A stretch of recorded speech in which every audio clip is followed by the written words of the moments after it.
one of the biggest, I don't understand how our justice system got to where it is this quickly. I hope it's different in New York and Washington, D.C., but I have a feeling it's this way in many states, and we're not even connected to the rule of law anymore. I read an article, an op-ed from Alan Dershowitz, who was at the courtroom the last when the defense rested and heard the testimony of who was it, Cohen, Stu, or Collins? I can't remember. And all he did was raise his eyebrows when there was an objection, and the judge said, sustained. He looked at the judge and raised his eyebrows, which set the judge into a tirade, cleared the courtroom. For some reason, Alan Dershowitz was allowed to stay, and he writes about it at dersh.substack.com, and you have to read it. And Alan joins us now. Hi, Alan. How are you? Hi. I wish the trial had been televised so that all Americans could see the veins in this judge's head popping. I mean, he just went berserk. You know where he reminded me of the psycho in the movie Taxi Driver? You looking at me? Hey, you looking at me? The judge had such a thick, thin skin. You looking at me? You raising your eyebrows? I'm going to strike all your testimony. Can you imagine the effect if the judge had actually gone through with it? Hang on just a second. Did he say that in front of the jury? No. He did that outside the jury. In fact, he didn't say it in front of the media. He threw the media out. For some bizarre reason, I was sitting in the front row, and they didn't ask me to leave. So I was sitting literally right near the judge and the defendants and Cohen and all of them. He took the jury out, but he said basically, if you raise your eyebrows again, I will deny Donald Trump a fair trial by striking your defense testimony and not allowing him to put on a defense. Now, Donald Trump didn't raise his eyebrows, at least in the courtroom. He certainly raised a lot of eyebrows outside the courtroom, as he has the right to do, because this is a political trial, so he's responding in a political way. But the idea that you would strike the defense because of something you didn't like a witness doing, first of all, everybody has a constitutional right to raise their eyebrows and to look and stare at a judge. I've done that many, many times. Never forget Mae West in the movie Little Chickadee. She's in front of the judge, and the judge says, "You're showing your contempt for the court." And Mae West says, "No, Your Honor, I'm trying my best to hide my contempt for the court." And, that's what many people do to this judge. I'm not a witness or anything, so I didn't hide my contempt. I rolled my eyes. I raised my eyebrows. I stared at the judge. I whispered to people next to me saying, would you believe the judge did that? Kept out this testimony, let in this testimony. Let's remember, this is a judge who was so permissive with the prosecution. He allowed Stormy Daniels to testify that they had sex in a missionary position, that he used a certain kind of deodorant, and that he wore silk pajamas. Now, how is that relevant to an entry case involving bookkeeping entry? Utterly irrelevant, utterly prejudicial. The judge said, no, that's okay. Let it all go in. But when Cohen tries to testify about what his former client said to him and the client had waived the privilege, said to him saying, I don't know anything about Trump. I can't incriminate him.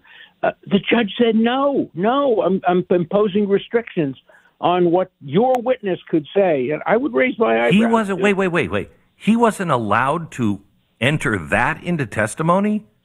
He was restricted as to what he could say. He was allowed to say that he had said on numerous occasions that he didn't know anything about Trump.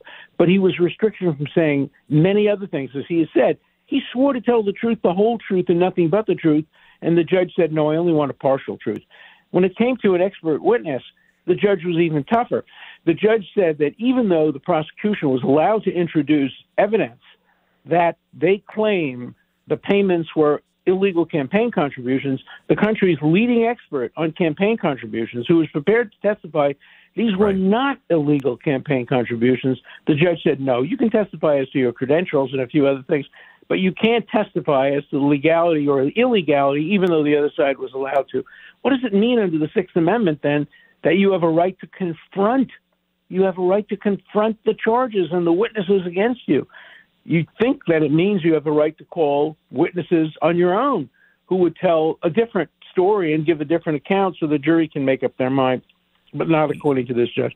This judge has an agenda. He wants a conviction, whether it's because his daughter would profit from a conviction. She works for a fundraising outfit that fundraises off this trial, or whether there are other reasons for it. I don't know. I'm not going to try to psychoanalyze the judge any more than the judge should try to psychoanalyze Donald Trump. In order to convict him, you have to believe that the only reason that the false entries were made, and they weren't even made by him, they were made by some underling, that the only reason the false entries, if they were false even, were made was to affect the campaign, that it had no reason to avoid embarrassment to his wife, to his son who was in school at the time, to avoid losing his television show because there's a morality clause in the contract. No reason to believe it might affect his branding business because, all the branding of the Trump hotels, etc. Obviously, there were mixed motives, but the jury has to conclude that the predominant motive was to impact the election, even though if it was a campaign contribution, he wouldn't have had to report it until after the election. This case is so absurd. In 60 years of practicing, teaching, and writing about criminal law, I have never seen a weaker case. And yet there might be a conviction because this is a New York jury. You have watched juries forever. Yeah. Did you see any signs from them at all, one way or another? Hard to tell. When he acknowledged that he had stolen $60,000 from Trump and never tried to repay it, I could see the juries literally raising their own eyebrows. They leaned forward. They paid close attention to that. There was a lot of boring testimony. And, jurors don't close their eyes, but they sit back. You never know what they're thinking. The only problem is that jurors usually love the judge. The judge is the benevolent despot. And he is benevolent when the jury is there. It's when the jury leaves that he becomes the true tyrant that he really is. So the jury may take a cue from the judge, and the judge is going to give an instruction, I believe, that clearly favors the prosecution and is prejudiced against the defendant. So there's no real predicting the outcome. I guess the most betting people are saying a hung jury, that it's going to be hard to get 12 people to conclude either way that he was totally innocent or totally guilty. I hope. And then what happens from there? The prosecution has the right to try him again, but at that point the trial would have to take place probably after the election, and I'm not sure they would go forward. It would depend on the vote. If the vote were 10-2 for conviction, they might retry him. If it was 10-2 for acquittal, they might not retry him. So there's a lot to be seen. The other thing that's bizarre, I've never seen this before, the judge delayed the trial a whole week. The jury went home. The jury's home today. It'll be home tomorrow. It'll be home Friday. Of course, then the holiday vacation, then it comes back next week. Isn't this one of those cases that you really should sequester the jury so they're not seeing the news?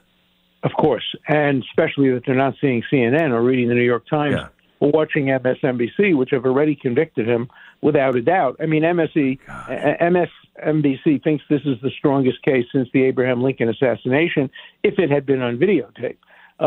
There's no doubt by the MSNBC people because they're rooting for a verdict, as are the media.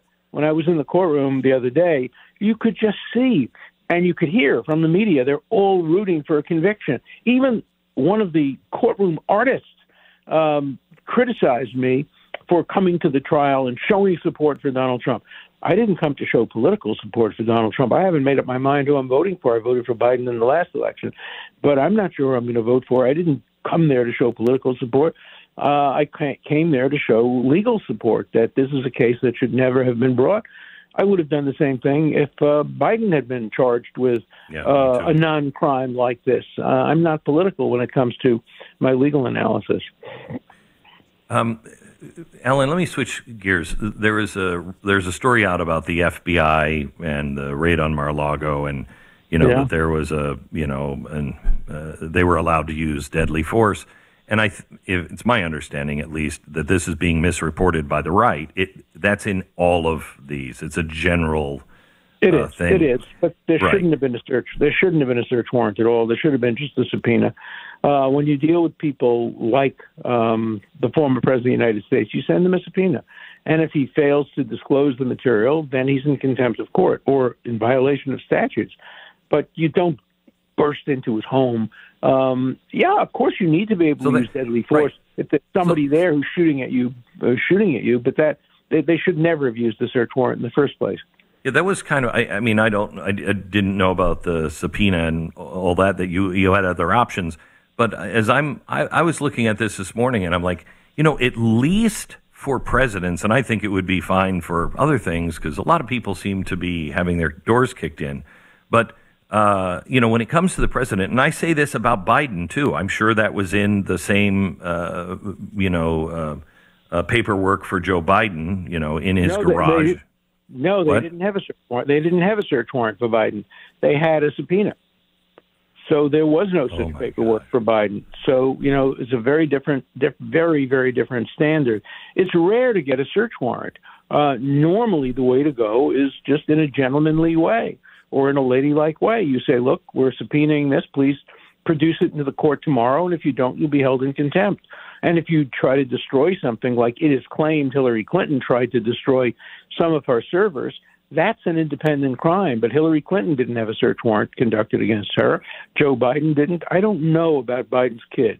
I don't know whether Hunter Biden had a search warrant. But search warrants are not the usual way of obtaining material. Usually it's by subpoena. So I talked to you maybe 6 months ago, and we were talking about banana republics. And you said we're up to 6 bananas. Get 10 bananas, and we're a banana republic. Where are we today? Yeah. If there's a conviction, we're up to 7. But there's another court I want to talk about for a second, if you don't mind, and that is the International Criminal Court, that for the first time in its history has gone after leaders of a democracy, namely Benjamin Netanyahu and the military minister in Israel, even though what they did was purely self-defense. And it means that the United States is at risk, Great Britain is at risk, Canada is at risk. Any country that wages war is now at risk. There is a rule for the International Criminal Court that they can't go after any country that has a working judiciary which is capable and willing to investigate their own people. And Israel has a very active judiciary. 4 former prime ministers were investigated. 4 former prime ministers. Rabin, Sharon, Olmert, and Netanyahu, and 1 former president went to jail. In fact, I made a joke about that when I visited Ehud Olmert in prison. I said in Israel, when you ask for a former prime minister's cell number, it's not necessarily his telephone. and what other country can boast that they have had such an aggressive judiciary, and yet the International Criminal Court says, no, we're going after you. Even though Israel and the United States are not even signatories to the treaty, they're not members of the court. So we live in an age now where courts are going out of control. The court in New York is out of control. The court in The Hague is out of control. And we should not be living by the judiciary. In the book of, I think it's the book of Ruth in the Bible, it starts by saying, when judges ruled the land, there was famine and hunger. Yes. You don't want judges to rule the land. Right. Alan, thank you so much for talking to us. I appreciate it. Always a pleasure to have intelligent talk with you. I always look forward to it. Thank you. Alan Dershowitz, Harvard Law School professor emeritus and host of The Dersh Show. And he's also the author of Get Trump. If you haven't read that, it's well worth your time.